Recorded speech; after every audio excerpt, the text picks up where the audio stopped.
நீ யாருக்காக கஷ்டப்படுகிறாயோ அவர்களே உன்னுடைய வலிகளையும் வேதனைகளையும் புரிந்து கொள்ளவில்லை என்று நினைத்து கண்ணீர் வடிக்காதே. பொறுமையாக இரு. அவர்களுக்கு நான் புரிய வைக்கிறேன்.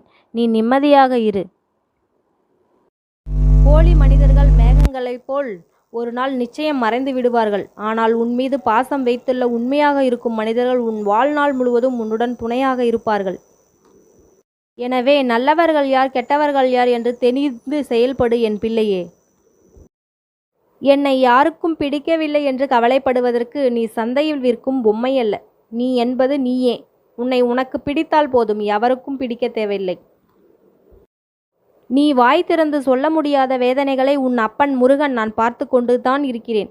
கூடிய விரைவில் நிச்சயம் உன் வேதனைகளை தீர்த்து வைப்பேன். யாமிருக்க பயமேன்? உண்மை என்றால் என்னவென்று தெரியாதவர்களிடம் உண்மையாக இருப்பதுதான் நம்முடைய முட்டாள்தனம். துரோகிகளை இழந்துவிட்டு அந்த குற்ற உணர்வு சற்றும் இல்லாமல் திரிபவர்கள்தான் மிகச்சிறந்த துரோகிகள். சில நேரங்களில் உன்னை சுற்றி என்ன நடக்கிறது என்று நீ யோசிக்கும் முன்னரே எல்லாம் நடந்து முடிகிறது. அதிலிருந்து வெளிவர முடியாமல் நீ தவிக்கிறாய். அந்த நிலையில் நீ இருந்து சில நாட்கள் பொறுத்திரு. உன்னை சுற்றி விழுந்த ஒவ்வொரு சிக்கலிலிருந்து உன்னை விடுவித்து உன்னை வெளிவர செய்வேன். இதுவரை காத்திரு.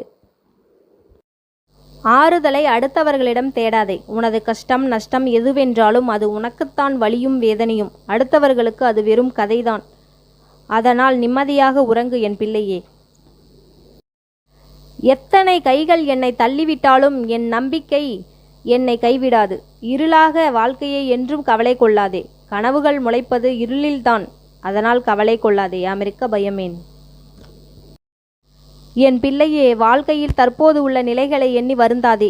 தேய்பிறை என்று ஒன்று இருந்தால் வளர்ப்பிறை என்று ஒன்று இருக்கும். உன் வாழ்வில் நீ வளர்ச்சி அடைந்து முழுமையாக பரிபூரண வாழ்க்கையை நீ வாழப்போகிறாய் என் தங்கமே. உனக்கு என்று படைக்கப்பட்ட ஒன்று உன்னை வந்து சேரும். வெகு தூரத்தில் இல்லை.